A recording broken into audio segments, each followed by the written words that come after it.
ಕೋಲಾರ ಜಿಲ್ಲೆಯ ಶ್ರೀನಿವಾಸಪುರ ತಾಲೂಕು ಕಸಬಾ ಹೋಬಳಿ ಗುಂಡಮನತ್ತ ಗ್ರಾಮದಿಂದ ಓಬೇನಹಳ್ಳಿ ಗ್ರಾಮಕ್ಕೆ ಇದ್ದಂತ ನಕಾಶೆ ರಸ್ತೆಯನ್ನ ಮಾವಿನ ತೋಟಗಳಲ್ಲಿ ಒತ್ತುವರಿ ಮಾಡಿಕೊಳ್ಳಲಾಗಿದ್ದು, ಒತ್ತುವರಿ ರಸ್ತೆಯನ್ನು ತೆರವುಗೊಳಿಸಲು ಗ್ರಾಮಸ್ಥರು ಹಲವು ಬಾರಿ ತಾಲೂಕು ಆಡಳಿತದ ಅಧಿಕಾರಿಗಳಿಗೆ ಮನವಿ ನೀಡಿದ್ದು, ನಕಾಶೆಯಂತೆ ಕಂದಾಯ ಇಲಾಖೆ ಅಧಿಕಾರಿಗಳು ತಹಶೀಲ್ದಾರ್ ಸ್ಥಳಕ್ಕೆ ಭೇಟಿ ನೀಡಿ ಸರ್ವೆ ಮಾಡಿಸಿ ರಸ್ತೆಯನ್ನು ಗುರುತಿಸಲಾಗಿದ್ದು, ಒತ್ತುವರಿ ತೆರವು ಮಾಡಲಾಗುತ್ತಿದೆ. ಈ ಸಂದರ್ಭದಲ್ಲಿ ಗುಂಡಮನತ್ತ ಗ್ರಾಮದ ಕುಬೇರೇಗೌಡ ಮಾತನಾಡಿ, ಈಗಾಗಲೇ ಏನು ಸಮಸ್ಯೆ ಇಲ್ಲದೆ ಸುಸೂತ್ರವಾಗಿ 4 ಕಿಲೋಮೀಟರ್ ತೆರವುಗೊಳಿಸಲಾಗಿದೆ. ಈ ರಸ್ತೆಯಿಂದ ಹಲವು ವರ್ಷಗಳ ರೈತರ ಕನಸು ನನಸಾಗಿದೆ. ತೋಟಗಳಲ್ಲಿ ರಸ್ತೆಯಾದ ಕಾರಣ ರೈತರು ಸಂತಸ ವ್ಯಕ್ತಪಡಿಸುತ್ತಾ ಇದ್ದಾರೆ. ಹಲವು ವರ್ಷಗಳಿಂದ ತೋಟಗಳಿಗೆ ಹೋಗಲು ಹಾಗೂ ರಸಗೊಬ್ಬರಗಳನ್ನು ತೆಗೆದುಕೊಂಡು ಹೋಗಲು ಸಹ ಪರದಾಡುವ ಪರಿಸ್ಥಿತಿ ನಿರ್ಮಾಣವಾಗಿದ್ದು, ಕೆಲ ರೈತರು ದಾರಿ ಇಲ್ಲದ ಕಾರಣದಿಂದಾಗಿ ವ್ಯವಸಾಯ ಮಾಡದೆ ಜಮೀನುಗಳನ್ನು ಸಹ ಹಾಗೆ ಬಿಡಲಾಗಿತ್ತು.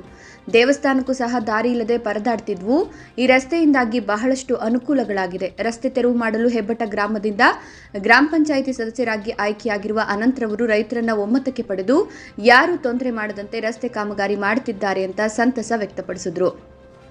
ಇನ್ನು ರಸ್ತೆ ಒತ್ತುವರಿ ತೆರವು ಸ್ಥಳಕ್ಕೆ ಆಗಮಿಸಿದ್ದ ಕಂದಾಯ ಇಲಾಖೆ ಅಧಿಕಾರಿ ಮುನಿರೆಡ್ಡಿ ಮಾತನಾಡಿ, ಸರ್ವೆ ಮಾಡಿಸಿ ಒತ್ತುವರಿಯಾಗಿದ್ದ ರಸ್ತೆಯನ್ನು ತೆರವುಗೊಳಿಸುತ್ತಿದ್ದೇವೆ. ಆದರೆ ಬಹಳ ಸಂತಸದಿಂದ ರೈತರು ಯಾವುದೇ ಅಡೆತಡೆ ಮಾಡದೆ ಸಹಕಾರ ನೀಡುತ್ತಿದ್ದಾರೆ.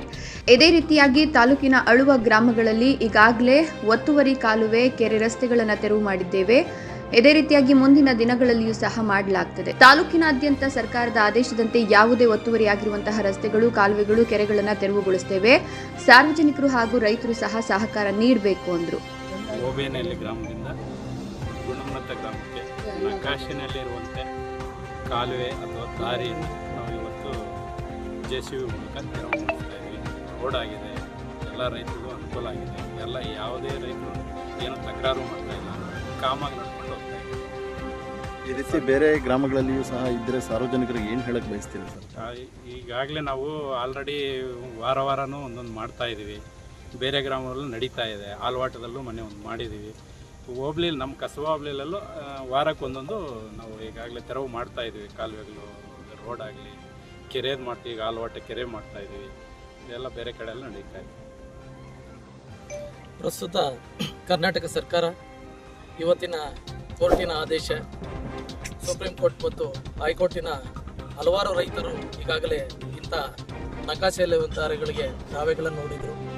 ಆದರೂ ಸರ್ಕಾರ ಒಂದು ದೃಢ ನಿರ್ಧಾರವನ್ನು ತಗೊಂಡು ಆ ನಿರ್ಧಾರದ ಪ್ರಕಾರ ಆಯಾ ಕ್ಷೇತ್ರದ ಶಾಸಕರ ಮುಖಾಂತರವಾಗಿ, ತಾಲೂಕು ದಂಡಾಧಿಕಾರಿಗಳು ಮತ್ತು ಸರ್ವೆ ಅಧಿಕಾರಿಗಳ ಮುಖಾಂತರವಾಗಿ ಊರುಗಳಲ್ಲಿ ಈ ನಕಾಶೆಯನ್ನು ತೆಗಿಬೇಕು ಅಂತ ಹೇಳ್ತಿರುವಂಥದ್ದು.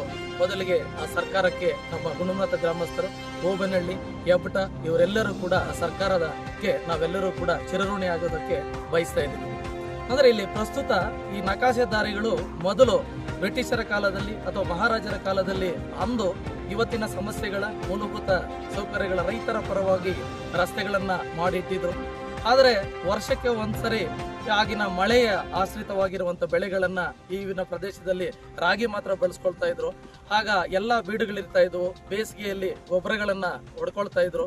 ಮತ್ತೆ 1 ತಿಂಗಳು 3 ತಿಂಗಳಲ್ಲಿ ಕಟಾವಾಗಿ ಮೌನವಾಗಿರ್ತಾ ಇದ್ರು. ಆದರೆ ಇವತ್ತಿನ ಆಧುನಿಕ ಪದ್ಧತಿಯಲ್ಲಿ ರೈತರು ಆಗಿರುವಂಥವ್ರು ನೀರಾವರಿ ಕೊಳವೆ ಬಾವಿಗಳ ಮುಖಾಂತರವಾಗಿ ಇವತ್ತು ಹಲವಾರು ಪ್ರಪಂಚದ ಪ್ರಸಿದ್ಧ ನಗರ ಅಂತೇಳಿ ಅನ್ಸ್ಕೊಂಡಿರುವಂಥ ಮಾವಿನ ಹಣ್ಣಿನ ಶ್ರೀನಿವಾಸಪುರದಲ್ಲಿ ಮಾವಿನ ತೋಟಗಳನ್ನು ಬೆಳೆಸ್ಕೊಂಡು ರೈತರು ಮತ್ತೆ ರೇಷ್ಮೆಯನ್ನು ಬೆಳೆಸ್ಕೊಂಡು ಅಥವಾ ಹೈನುಗಾರಿಕೆಯನ್ನು ಬೆಳೆಸ್ಕೊಂಡು ಇವತ್ತಿನ ವಿಶೇಷವಾಗಿ ರೈತರು ಅದನ್ನೇ ತನ್ನ ಜೀವನದ ಮೂಲ ಆಧಾರವಾಗಿ ಮಕ್ಕಳ ಶಿಕ್ಷಣಕ್ಕಾಗಿ, ಕ್ಷೇತ್ರದ ಅಭಿವೃದ್ಧಿಗಾಗಿ, ಅವರ ಕುಟುಂಬದ ಅಭಿವೃದ್ಧಿಗಾಗಿ ಮಾಡಿಕೊಡ್ತಾ ಇರುವಂಥ ಸಂದರ್ಭದಲ್ಲಿ ಈ ಊರಿನಲ್ಲಿ ದಾರಿಗಳು ಇಲ್ಲದೇ ಇರುವ ಕಾರಣ ಆ ಕೊಟ್ಟಿಗೆ ಗೊಬ್ಬರಗಳನ್ನು ಹಾಕೊಳ್ಳಕ್ಕೆ ಆಗದೆ ಇರುವಂಥ ಸಾವಯವ ಕೃಷಿಯನ್ನ ಮಾಡೋಕ್ಕಾಗದೆ ಎಷ್ಟೋ ಜನ ಒದ್ದಾಡ್ತಾ ಇದ್ದಂಥ ರೈತರು ಕೂಡ ಇದ್ದಾರೆ. ರಾಸಾಯನಿಕ ಗೊಬ್ಬರಗಳನ್ನು ಹಾಕೊಂಡು ಅದರಿಂದ ಬೆಳೆಗಳನ್ನು ಬೆಳ್ಕೊಂಡು ಪಾಪ ಆರೋಗ್ಯಕ್ಕೆ ಏರುಪೇರುಗಳಾಗ್ತಾ ಇರುವಂಥ ಸನ್ನಿವೇಶಗಳು ಕೂಡ ರೈತರಲ್ಲಿ ಇರ್ತಾ ಇತ್ತು. ಆದರೆ ಇಂಥ ಸಂದರ್ಭದಲ್ಲಿ ಈತ ಕಡೆ ಶಾಸಕರು, ಒಂದು ಕಡೆ ತಾಲೂಕು ದಂಡಾಧಿಕಾರಿಗಳು, ಒಂದು ಕಡೆ ಸರ್ಕಾರ ಒಂದು ದೃಢ ನಿರ್ಧಾರ, ಜಿಲ್ಲಾಧಿಕಾರಿಗಳು ಒಂದು ದೃಢ ನಿರ್ಧಾರವನ್ನು ತಗೊಂಡು ಒಂದು ಸುತ್ತೋಲೆಯನ್ನು ಹೊಡಿಸಿ ಇದು ಮಾಡ್ತಾ ಇರೋದಕ್ಕೆ ಇಡೀ ಹಳ್ಳಿಯ ರೈತರಿಗೆ, ಅಕ್ಕಪಕ್ಕದ ಎಲ್ಲರಿಗೂ ತೋಟಗಳಿಗೂ ಕೂಡ ಇವತ್ತು ಒಂದು ಉತ್ತಮ ಸಂತಸದ ಸುದ್ದಿ ಆಗ್ತಾ ಇದೆ. ನಮ್ಮೂರವ್ರಿಗೂ ಕೂಡ ಸಂತಸ ಸುದ್ದಿ ಆಗ್ತದೆ. ಎಲ್ಲರೂ ಕೂಡ ಅವರೇ ಕೂಡ ನಮ್ಮ ರಸ್ತೆ ಎಲ್ಲೂ ಬರ್ತದೋ ಆಗ ಏನೋ ಹಿರಿಯರು ಗೊತ್ತಿಲ್ಲದೆ ಮಾಡ್ಕೊಂಡಿದ್ದಾರೆ. ಇವತ್ತಿನ ಯುವ ಜನತೆ ಶಿಕ್ಷಣ ಪಡೆದಿರೋದಕ್ಕೋಸ್ಕರ ಇವತ್ತು ಆಧುನಿಕತೆಯನ್ನು ಅವರೆಲ್ಲ ಅರ್ಥ ಮಾಡಿಕೊಂಡು ಎಲ್ಲರೂ ಸ್ಪಂದನೆ ಮಾಡ್ತಾ ಇದ್ದಾರೆ.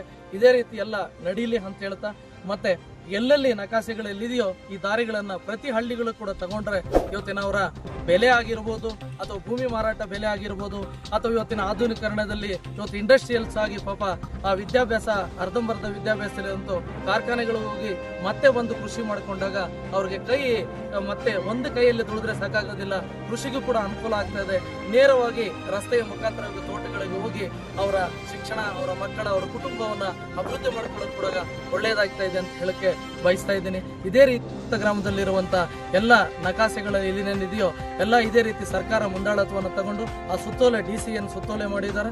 ಸರ್ಕಾರ ಸುತ್ತೋಲೆ ಏನಿದೆಯೋ ಇದು ಯಾವುದೇ ರೀತಿಯ ವೈಯಕ್ತಿಕವಿಲ್ಲದೆ ಎಲ್ಲರೂ ಸರ್ಕಾರದ ಅಧಿಕಾರಿಗಳು ಇದರ ಪರವಾಗಿ ಇದ್ದು ಈಗ ಮಾಡ್ತಾ ಇರುವಂಥದ್ದು, ಇಲ್ಲಿ ಮುಂದೆ ನಿಂತು ಮಾಡ್ತಾ ಇರುವಂತ ಅನಂತ ಆಗಿರುವಂತವ್ರಿಗೆ ನಿಜವಾಗ್ಲೂ ಕೂಡ ನಾವು ಅವ್ರಿಗೆ ಧನ್ಯವಾದಗಳನ್ನು ತಿಳಿಸಬೇಕಾಗ್ತಾ ಇದೆ. ಇಂಥ ಕೆಲಸ ಇದು ಯಾವುದೇ ರೀತಿಯ ಸರ್ಕಾರದ ಅನುದಾನ ಇಲ್ಲದೆ ಮಾಡ್ತಾ ಇರುವಂತ ಕೆಲಸಗಳು. ಈ ರಸ್ತೆ ಮಾಡ್ತಾ ಇದ್ದಾರೆ, ಯಾವುದೋ ಸ್ಕೀಮ್ ಆಗಿದೆ, ಇನ್ನೊಂದಾಗಿದೆ, ಯಾವ ಇಲ್ಲ, ವಾಲಂಟರಿಯಾಗಿ ಅವರೇ ಮುಂದೆ ನಿಂತ್ಕೊಂಡು ಈ ಕೆಲಸಗಳು ಮಾಡ್ತಾ ಇದ್ದಾರೆ. ಮತ್ತೆ ಇನ್ನೊಂದು ವಿಶೇಷ ಏನಂದ್ರೆ ಗುಂಡುಮನತ ಅನ್ನುವಂಥದ್ದು ಸುಮಾರು 300-400 ವರ್ಷಗಳಿಂದ ಇಲ್ಲೊಂದು ಅಷ್ಟಮೂರ್ತಮ್ಮ ದೇವಸ್ಥಾನ ಜಾತ್ರೆ ಆಗ್ತಾ ಇರುವಾಗ ಈ ರಸ್ತೆಯಲ್ಲಿ ನೆರಡಮ್ಮ ಸಪ್ಲಮ್ಮ ಅನ್ನುವಂತ ದೇವಸ್ಥಾನ ಇದ್ದಾಗ ದೀಪಗಳು ಹೊಡಬೇಕಾದ್ರೆ ಸಾರ್ವಜನಿಕರು ಮತ್ತೆ ಅಕ್ಕಪಕ್ಕದ ಜನರು ಬಂದು ಸುಮಾರು ತೊಂದರೆಗಳನ್ನು ಅನುಭವಿಸ್ತಾ ಇದ್ರು. ಇವತ್ತು ಅವರ ಮುಖಾಂತರವಾಗಿ ಇವತ್ತು ಅನುಕೂಲ ಆಗ್ತಾ ಇದೆ, ಎಲ್ಲ ಸಂತಸವಾಗಿದ್ದಾರೆ ಅಂತ ಹೇಳೋದಕ್ಕೂ ಕೂಡ ಆ ದೇವಿ ಕೃಪೆ ಅವರ ಕುಟುಂಬಕ್ಕೆ ಮತ್ತೆ ಆರೋಗ್ಯಕ್ಕೆ ಕೂಡ ಅವರು ದೇವರು ಕಾಪಾಡಲಿ ಅಂತ ಹೇಳ್ತಾ ಎಲ್ಲರ ಗೃಹಮನಸ್ಸರ ಪರವಾಗಿ ಆ ಸರ್ಕಾರಕ್ಕೆ ಮತ್ತೆ ಕೆಲಸ ಮಾಡ್ತಾ ಇರುವಂತ ಎಲ್ಲರೂ ಕೂಡ ನಮಸ್ಕರಿಸುತ್ತಾ